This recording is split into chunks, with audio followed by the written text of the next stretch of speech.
ስንት ዓመት ነው? 18 ምን አረካት? በቃ ይኸው አጥንት ነው። እንደዚህ ታደከን። መተት ነው ቡዳ ነው? ቡዳም ነው መተት ነኝ። አንድም አለ ከ7 ዓመት በፊት የገባው ምንድነው?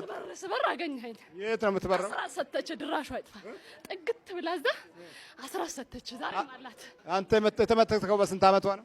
በ14 ዓመቷ። በ14 ዓመት ምን አረካት? በ14 ዓመት 14 ዓመቷ በቃ ጠፊ ከቤትሽ ጠፊ፣ እዛ ቤት እንዳትቀመጪ። በቃ እዛ ቤት እንዳትቀመጪ ጥፊ። አጠፋህ ታዲያ? አይ የዛሬው እያለ እንዴት ይጠፋ? ገብርኤል ስንት ዓመት ነው?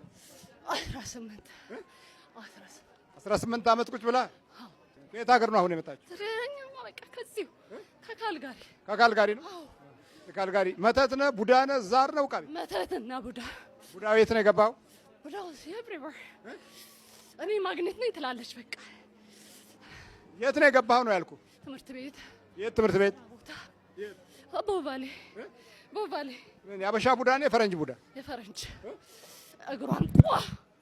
የፈረንጅ ቡዳ ነው? አዎ የፈረንጅ ቡዳ። ታዲያ አስተማሪ የፈረንጅ ቡዳ። አዎ ሰይጣን አጋንንት። ፈረንጅ ቡዳ አይደለም ብላችሁ ታስባላችሁ። እስካሁን የበላን ፈረንጅ ነው። የፈረንጅ ቡዳ ደግሞ አይለፈልፍም፣ ምን አይልም። ተማሪ ይልሃል፣ ይበላሃል። ተማሪ እያለ የሚበላ፣ ብላ እያለ የሚበላ፣ ስራ እያለ የሚያስቆም፣ ሩጥ እያለ የማያስቀድም፣ እወቅ እያለ የሚያደነቁር የፈረንጅ ቡዳ ነው። ከላይ ስታየው ደግ ይመስላል። ከላይ ስታየው ጥሩ ይመስላል። ከላይ ስታየው ታንኪው ይልሃል። ከዛ በኋላ ታንክ ያደርግሃል መልሶ። ብልጠታቸው የረቀቀ ጥበባቸው ከባድ የሆነ ቡዳ ነው። ስትቀድመው አይወድም፣ በደንብ ስታውቅ አይፈልግም። ስትደነቁር ምግብ እየሰጠ፣ ስትፈዝ መርፌ እየሰጠ ያስተኛሃል። ፈረንጅ የበላው ቡዳ በአካል ከተበላው በላይ ብዙ ከትምህርት ቤት ይበልሃል፣ ከተቋም ይበልሃል፣ ከእውቀቱ ዘርፍ ይበልሃል፣ በሁሉ ቦታ ይበልሃል። የእኛ ሲጨመርበት ደግሞ ጅል ቡዳ፣ ከብልጡ ቡዳ ወደ ጅል ቡዳ እየተሸጋገርን ብዙ ጊዜ እንሰቃያለን። በላውን ተዘጋጅ። ትማር ነበር እሷ? አዎ ጅምር ትውት ልቧን ጽፈት ጅምር ትውት እዳ በዳ የትምህርት ቤት እዳ ስራ ላሰራ ብዬ ከማንም ቤተሰብ አላስቸግር እያለች እዳ በዳ እንዳጨርስ ትምህርት ሆነ። ይኸውልህ ምን እየተማረ ነበር? ግን ወራ ሆኗል። አስራት መጣላ አይደል? እንደዚህ ተጠግታ ሰጠኝ። ዞር በላ ታዲያ ስታስጠላ። ምንድን ነው የምትማረው? ሜዲካል ላብ። ተወች፣ ሁሉንም ተወኝ በቃ። ምንም እየተማረች ነው ያጠቃሃት? በቃ አሁን ደግሞ ኦፊስ እያለች ደግሞ ሜዲካል ኦፊስ እየተማረች ነበር። ከዛ ደግሞ በቃ ተመርከክ ትሄዳለህ። አትሄድም? አሁን ጠረግ ነው እንጂ። ስንት ናችሁ? 1000። እሺ አፍላ ተዘጋጅ። በኢየሱስ ክርስቶስ ስም፣ በወላዲተ አምላክ ስም፣ ሁላችንም ለቀን ሲኦል እንገባለን። ቶሎ ሰባት ጩኸት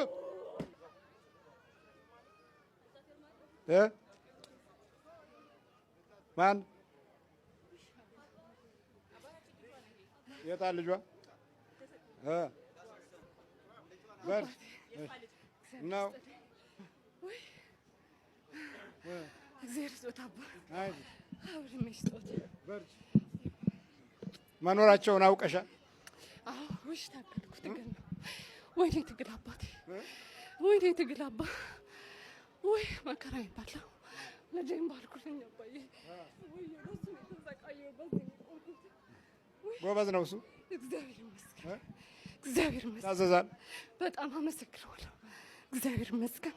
አልጣለኝም። እግዚአብሔር አልጣለኝም። አባ በርቺ በይ። እሺ አስራት ሰጣኝ ተደብቃ ብሎ ይናደድ ነበር መንፈስ። ኧረ አሁንም አለኝ። አዎ አለኝ። አስራት ሰጠች ብሎ ሲቃጠል ተመልከቱ። እሺ ስንት ነው? 150 ይኸው። የት አልሳጥኑ? በይ በርቺ። እሺ ባሎቻችሁን ጥሩ አድርጋችሁ ሸኟቸው። እንደው ደካማ ቢሆን ደካማነቱን እዘሉት። እውነቴን ነው። አንዳንድ ባሎች እኮ አልኳችሁ፣ አንዳንድ ባሎች ከልጆቻችሁ እኩል የምታሳድጓቸው ነጡት የምታጠቧቸው ሹሩሩ የምትሏቸው አኩራፊነት ልጅነት ባህሪ ያላቸው ባሎችም አሉና እንግዲህ ወደው ከገቡ ወደሽ ከገባሽ ቢረግጡሽ አይክፋሽ የሚባል ነገር አለ። እንደዛም አይነት ነገር እንዲሆን አልፈልግም። ግን እንደው ቢያንስ ስማርት ሆኖ መገኘትን የመሰለ ነገር የለም በሚስትነት በኩል ማለት ነው። በዚህ አጋጣሚ ካየችው ነው ሚስትየዋል እና ልጅ እንዳለው ስታውቅ እሱም ልጅ እንዳለው ሲያውቅ ምን እንደሚፈጠር ደግሞ ማሰብ ይከብዳል። እስቲ ለእናንተ ላቅርብ። ግን እንደ ምክር የምመክረው ድርጅት ላይ የምትሰሩ ሴክሬታሪዎችም ጓደኞችም የሆናችሁ ብቻ አንዳንድ ከመናፍስት ጋር እንትን እያላችሁ ቢሮ ወንበር ስር ድግምት ታደርጋለች እንደዚህ ምን ብቻ ሰላቢ መንፈስ የምትጠቀሙና ለሌላ ነገር አሳልፋችሁ የምትሰጡ ሰዎች በጤናችሁ ነው። ግን በዚህ ልክ በጥስጣሽ ሳንቲምና ለልቃሚ ሳንቲም አንድ ትልቅን መልካም የሆነን ሰው አሳልፎ መስጠት ትንሽ አይከብድም? እሺ ብዙ ብር ነው የምታገኙት እንበል። በ100 ሺህ በ50 ሺህ ስለሚታፈስ ብሩ ያጓጓ ይችላል። ለነፍሳችሁ እንኳን አትራሩ። ይሄ ነገር ያጋንንት ነው። አንድ ቀን እጋለጣለሁ እንኳን አይባልም። እሺ እንደው ይሄንንም ማለት የሚቻልበት ልብ ተገኘ እንበል። ጓደኛ የተባልከው ደግሞ አንተ ጓደኛህን በዚህ ልክ መጀመሪያ ደብተራው ምንድን ያለው መሰላችሁ? ሳልነግራችሁ በቃ ጓደኛ አይደል? እሱም ያገኘውን እንትን እድል አንተም ታገኛለህ። ሰላቢ ነው ስልህ የጓደኛህን ሙሉ በሙሉ መውሰድ ሳይሆን መካፈል ማለት ነውና ልክ እኩል ነው የምታድጉት ብሎ ነው የነገረው መጀመሪያ። ግን አሁን ማን ይበልጣል? በክላይንት ጓደኛው ይበልጣል። 20 ሰዎችን የወሰደበት እሱ ነው። ይሄኛው 30 ሰው መምጣት ከነበረበት 10 ሰው ብቻ እየተጠቀመ ያለው የባሰውን ወሰደበት። ለምን? መንፈስ ስለሆነ ጭራሽ ይቀናበታልና መቀማት ነው ስራው። እና አንዳንድ ጊዜ የለመደች ጦጣ ሁልጊዜ ሸምጣጣ የሚባል ተረት አለ። ትንሽ ነገር እያለ እየባሰ ይመጣና ሁልጊዜ በቃ ተመሳሳይ የሆነ ክህደትና አስመሳይነት። አስቡት፣ መጠጥ ቤት ይገናኛሉ ጓደኛ ማቾች፣ ሁለቱ ባለሀብቶች ይጠጣሉ፣ ይጫወታሉ፣ ምን ይላሉ። ይሄኛው ወደ ሚስቱ ሲሄድ ይሄኛው ደግሞ ቻው በቃ ብሎ ትጥፍ ብሎ ከሴክሬታሪዋ ጋር የሚያድረው። በዚህ ልክ አስመሳይ መሆን።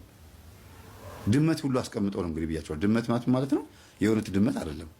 በድርጅቱ ላይ ወሬ የሚያቀባብል አነፍናፊ አስቀምጦ አይጧን ይዞ ጠላትን እንትን ሊል የሚችል ሰው አስቀምጦ እንኳን ያችን ድመቷን ራሱ በገንዘብ አፏን ዘግታታለች፣ ሳምባ ሰጣታለች ማለት ነው። እቺ ሴክሬታሪ ድርጅቱ ላይ አለች።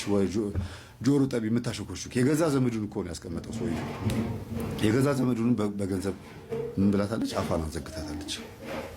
እና በዚህ ልክ ምን ያህል ተጠቃሚ ብትሆን ነው። እና የምትኖረው ኑሮ ደግሞ የሚገርመው አካውንቷ ላይ ያለው ገንዘብና ቤቷ አይገናኝም። በጣም ተራ መንደር ውስጥ ገብታ የሆነ ቤት ላይ የተከራየችው፣ ግን አካውንቷ ላይ ያለው ገንዘብ የምትዘርፈው ገንዘብ ደግሞ አይገናኝም። ለዚህ ነው ለካ አንቺ እዛው ትንሹ ቤት ይሻላል እዚህ ኮንዶሚኒየም ለምን ገባ ያልሽው ለዚህ ነው ምናምን ብሎ ተናግሯል። እና እንደዚህ አይነት ኑሮ የሚኖሩ ሰዎች በጣም ከባድ ናቸው። በልብስ ያምራሉ፣ ቢሮ ሲገቡ በጣም ቆንጆ ነው፣ ሽቶ ጥፍር ቀለሙ ምናምን አሪፍ ነው ምናምን፣ ግን መናፍስታዊ የሆነ አካሄድ የሚሄዱ ሴቶች አሉ። በድብቅ ከደብተራ ጋር በጣም የሚገናኙ በጣም አደገኞች፣ አንድን ድርጅት እንክትክት ሊያደርጉ የሚችሉ በጥቅማቸው እስከመጣባቸው ድረስ ሊያጠፉት ሁሉ የሚችሉበት መንገድ ሁሉ ያላቸው ሴቶች አሉና እንዲህ አይነቶቹ ነገሮች መፍራት ያስፈልጋል። ሌላው እናትየዋ ጋር ነው። እናትየዋ እውነት እግዚአብሔር ይስጦት ተባረኩ፣ ወደ ቶሎ ንስሐ መግባቶት፣ ግን ደግሞ ልጆት አላፈረም። ያው ይሄን ገጠመኝ ይሰሙታል። ለሳቸውም ሰርፕራይዝ ነው በነገራችን ላይ።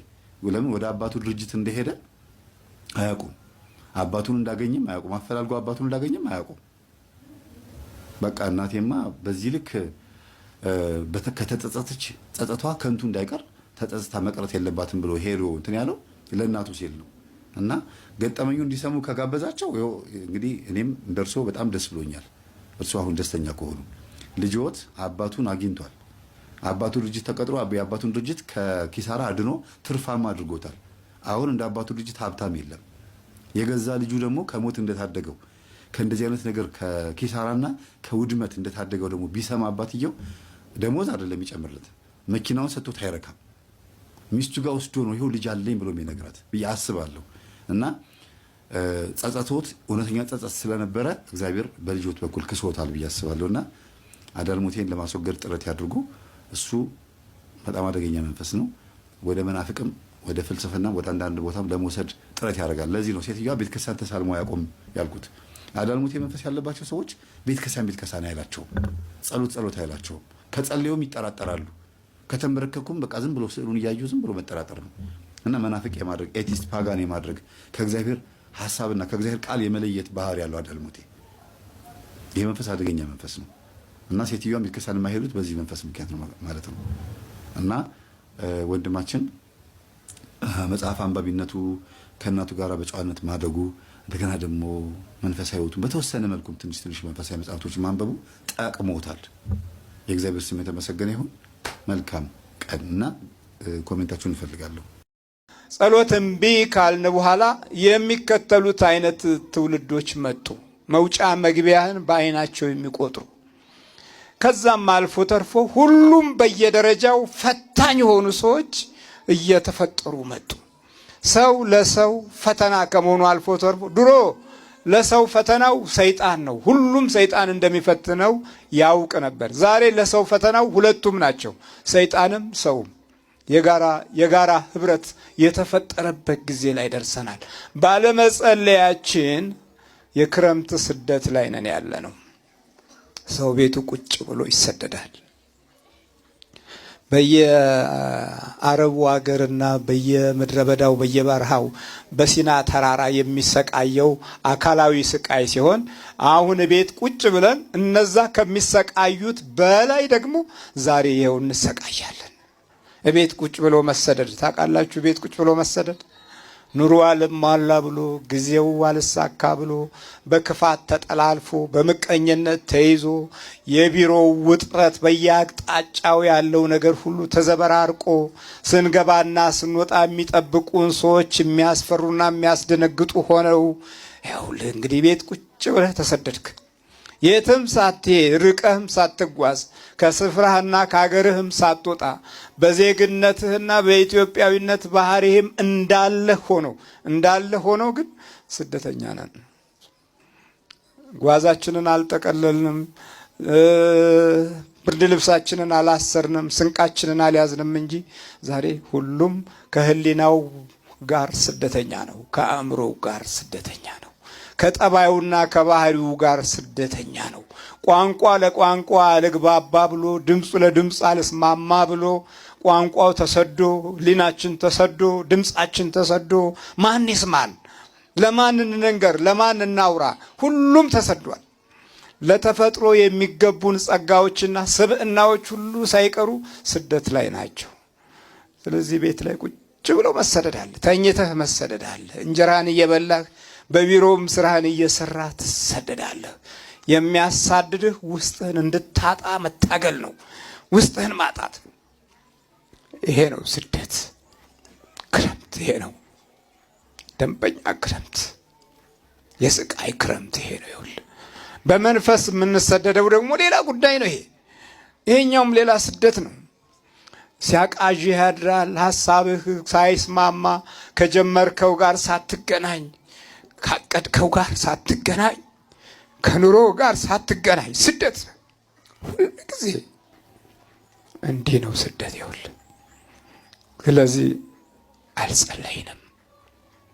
ክረምት ይሄ ነው። ፍሬ አልባ በሆነ ጊዜ፣ ደመና በበዛበት ጊዜ፣ ዝናሙና የዝናሙም ደመናና የፍሬ የማይሰጠው ደመና በሚዞርበት ጊዜ ዝም ብለህ ትሰደዳለህ። አልተሰደድም? አዎ ስደት ነው። ሰው ማጣት ስደት እኮ ነው። ምን አደከመ? ጊዜን ማጣት ስደት ነው። ዘመንን ማጣት ስደት ነው። የበረከት ዓመቶችን የበረከት ጊዜያቶችን ይሄ አረንጓዴውን አይደለም ቅጠሉን አይደለም፣ እነዚህማ ተፈጥሯቸውን ጠብቀው ይሄዳሉ። አሁን እኛ ነን ከውስጥ በድናችን ብቻ አካላዊ ፎቶአችን በምስል የሚንቀሳቀሰው ስብዕናችን ከተንኮል ባራቀ በጨካኞችና በክፉ ጠባይ በተሞሉ ሰዎች እጅ ውስጥ መውደቅ፣ እንዲህ አይነት የምቀኝነት ጠባያትን በውስጣችን አዝለን መሄድ ስደት ነው። አሁን ቤተሰብ ለቤተሰብ አይስማማም። እናት የልጇ ቋንቋ አይገባትም፣ አባት የልጁ ቋንቋ አይገባውም፣ ልጆች የቤተሰብ ቋንቋ አይገባቸውም። እንዲህ ይሄ እኮ ነው ስደቱ። ክረምት የሚባለው ይሄ ነው። በክረምት ጊዜ ፍሬ የለም፣ በስደት ዘመንም የሰው ፍሬ የለም። ስለዚህ በክረምት እንዳትሰደዱ አለ። ሁለተኛው ሰንበት ወይም በዕብራይስጡ ሻባት የሚባለው ነው። ሰንበት የእረፍት ጊዜ ነው፣ የአምልኮት ጊዜ ነው ሰንበት። በሰንበት ብዙ የነፍስ ዋጋዎች የሚከናወኑበት ነው። ሰንበት ተረጋግተህ የምታስተውልበት፣ የሳምንቱን ጊዜና ሰዓት በበረከት የምታይበት ነው ሰንበት። በሰንበት እንዳይሆን አለ ስደት። ሰንበት የመቀደሻ ቀን ነው ሰንበት። የመቀደሻ የኃጢአት ስርየት የሚገኝበት ቀን ነው ሰንበት። ዛሬ ደግሞ በሰንበት ተሰደናል። የምንቀደስ ሳይሆን አሁን የምናስቀድስ ሰዎች ነው የምንበዛው። ስለዚህ የሚያስቀድሰው ሰው መቀደስን ካለመደ ነገ የእግዚአብሔር ድንቅ ነገር አይገለጥም። ለዚህ ነበረ ኢያሱ የሚመራውን ሕዝብ እንደዚህ ነበር ያለው፣ ነገ እግዚአብሔር በመካከላችሁ ድንቅ ነገርን ያደርጋልና ዛሬ ተቀደሱ አለ። መቼ ተቀደሱ? ዛሬ። በመጽሐፈ ኢያሱ ምዕራፍ 3 ላይ ተመልከቱ። እንዲታተም የሚፈልጉት ማን እንደሆኑ ስታስቡት ይገርማል። ሁሉም እየተባበረን ያለውና መጽሐፉ እንዲታተም ምክንያት የሆነ ይሄ ነው። ሌላው የህልም መፍቻ መጽሐፍ ሁሉም እጅ ላይ መግባት አለበት። ህልም ለማስፈታት ቤተክርስቲያን የመጀመሪያው ቀዳሚ መሆን አለባት አይደል እንዴ? እናታችን እመቤታችን ቅድስት ድንግል ማርያም በህልም ተመርታ ነው ወደ ግብጽ የሄደችው። ከግብጽም የወጣችው በህልም ነው። ዮሴፍም ወደ ግብጽ የወረደው ከግብጽም የመጣው በህልም ነው። ህልም በተመለከተ መጽሐፍ ቅዱስ 70%ቱን በደንብ አድርጎ ቅዱስ እንደሆነና እግዚአብሔር እኛን የሚያናገርበት መንገድ እንደሆነ ይናገራል። እኔም ደግሞ መጽሐፉን ስጽፈው ህልም መፍታት ብቻ ሳይሆን ህልም መፍታት ያለባቸው ማን ናቸው የሚለውንም በመጽሐፍ በደንብ አድርጌ ጽፌበታለሁ። በውስጡ ብዙዎቻችን ልክ እንደዚህ ነን። እንጀራ ስጠን እንላለን፣ እንጀራ ሲሰጠን እንሸሻለን። የለመነው እንጀራ ብቻ ነበራ። ስለዚህ እንጀራው ከተገኘ በኋላ አንጸልይም። በቃ ስለታችን ደርሷል፣ አለቀ። እነሱም እንዲህ ነው ያደረጉት። ማዕበሉ ሲነሳ ስንጠፋ አይገድህምን አሉ። እንደሚያድን አወቁ። ግን በኋላ ይህ ማን ነው አሉ። ማዕበሉና አያችሁ፣ ይሄ ነው እኮ ችግሩ። ይኸው ስንድን እዚህ መተቱ ሲፈታ ይህ ማን ነው አይደለም የምንለው። በግራ አይናችን እዚህ መተን እናጮልቅና ይህ ማን ነው እንል። በፊት ለፊት እኮ አናይም፣ በጎን ነው የምናየው። ግን መከልከል አልቻልንም። መናፍስቱ አትውጣ እስከ ማለትም የደረሱ ነበሩ። እዛ ስትሄድ አትጩህ ያሉትም ነበሩ። እስቲ ለሰይጣን አገዘው ማለት ተለያይተው ቤት ውስጥ አባት ልጇ መታ እዚህ ትጮኻለች፣ ሰይጣን ነኝ ይላል። ከዛ ቤት ስትሄድ እዛ እኮ ጮህኩኝ ስትል እንዴ ለምን ወደዛ ሄድሽ? እዛ ሄደሽ ብትጮሂ ነግሬሻለሁ አለ። በኋላ ሰይጣኑ እኔ እኮ ተገድጄ ነው ሲል እንዳትጮህ ነግሬሃለሁ። አባት እንዳትጮህ ሲል አስብ፣ ሰይጣንን እንዳትጮህ ክብራችንን አስነካሽ አሉ። አያች እነሱ ትልልቆች ናቸዋ። አየ ማዕበሉን መኖሩን እንኳን የማናቅ ትውልድ ነው። ለምን የከሌ ልጅ እንዴት ትባል? እዛ ጮሆች ለምን ትባል? የከሌ ልጅ የነ ወይዘሮ ከሌ እንዴት የማይደፈሩ የተከበሩ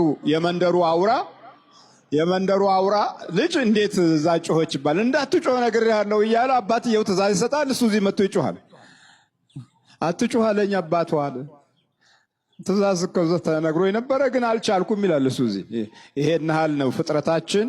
ይሄን ያህል ማዕበሉን መነሳቱን እንኳ ሳናቅ አቤቱ ጠፋን ለማለት እድል ሳይኖረን ይሄው እዚህ ጠፋን፣ ተሰቃየን። ስለዚህ በእውነት እጅግ ፈሩና እንግዲህ ነፋስ ባህር የሚታዘዙለት ይህ ማን ነው አሉና ቁጭ አሉ። እንግዲህ ተመልከቱ፣ ይሄ ማን ነው አላወቁትም እኮ። ከጸጥታ በኋላ እንደገና ይሄ ማን ነው ማለት ጀመሩ። አደነቁ። ግን በአንጻራዊ ባህሪ ሲታይ መጥፋትን ካወቁ ማመን እንዴት ተሳናቸው ነው። ስለዚህ ጊዜ ያረጃል፣ ዘመን ያረጃል፣ ነፋስ ሰዓት ያረጃል። ይሄ ሲያረጅ የሚያድሰው አምላክ መሆኑን እንድናውቅ ይገባል። የጊዜ ባለቤት እሱ ስለሆነ ያረጁ ጊዜዎች ላይ ስንወድቅ ሁላችንም እንደ ጊዜው እናረጃለን። እንደ ዘመኑ፣ እንደ ሰዓቱ፣ እንደ ወቅቱ፣ እንደ ዕለቱ እንሆናለን። እንደ ነገ እንዳለፈውም እንደ ነገም አንሆንም፣ እንደ ዛሬ ብቻ እንሆናለን። እንደ ዛሬ መሆን ማለት ደግሞ የነገውን በደንብ ስላላሰብንበት ግፍ እየተሸጋገረ ትውልድ ባዶ ይሆናል። ባዶ ዝም ብሎ ባዶ ይሆናል። የእያንዳንዱ የቃላችን መከር እየተሻገረ ሌላውን የሚፈትን ይሆናል። እኛም የተሻገረ ዙር ግፎችን ነው የያዝነው፣ የተሻገሩ በደሎችን ነው የያዝነው። ዋጋችን ሰማያዊ ሆኖ ዘመናችን እንዲታደስልን ወቅትና ሰዓታችን እንዲባረክልን ወደ ልዑል እግዚአብሔር አምላካችን በአምልኮት ሰዎች መሆን አለብን። እግዚአብሔርን ማምለክ ይኖርብናል። እግዚአብሔርን መፍራት ይኖርብናል። ከዚህ በኋላ ግን ሌሎችም ይህንን መንፈሳዊ መንገድ ሲከተሉ ወደ በረከት እንደሚመጡ በረከታችን መታየትና የተገለጠ መሆን አለበት። የምንጸልይ የምንሰግድ ከሆነ ከበረከት እጅ ውስጥ አንወጣም። በረከታችን የተገለጠ ይሆናል፣ የታየ ይሆናል። ይሄ ምቀኛውም መተተኛውም ሟርተኛውም ያፍራል። እግዚአብሔር ሲባርከን ሲያበዛልን የእሱ ደም የሚለብሰው ሁሉ አሁን አይኑ ይለወጣል። ይህንን የሚለውጥ አምላክ ከኛ ጋር ጊዜና ዘመንን ሲያድስልን ነው። ስለዚህ እግዚአብሔር አምላክ ከጊዜያችን ከዘመናችን ከእድሜያችን ሁሉ የሚፋለመን ክፉ ኃይል ጸጥ አድርጎልን በሰላም በመንፈሳዊ ጸጋ በመንፈሳዊ ክብር በእግዚአብሔር ክብርና ኃይል የምንኖር ወገኖች እንድንሆን አምላካችን ያግዘን፣ አምላካችን ይርዳን። በክርስቶስ ሥጋና ደም ታትመን የመንግስቱ ወራሾች እንድንሆን እግዚአብሔር አምላካችን ያብቃን። አዳም ወዴት ነህ ያልከኝ፣ በፍቅር ድምፅ ፈለከኝ። አልብሰኛል ነጩን ልብስ፣ እወድሃለሁ ኢየሱስ፣ አከብረሃለሁ ክርስቶስ።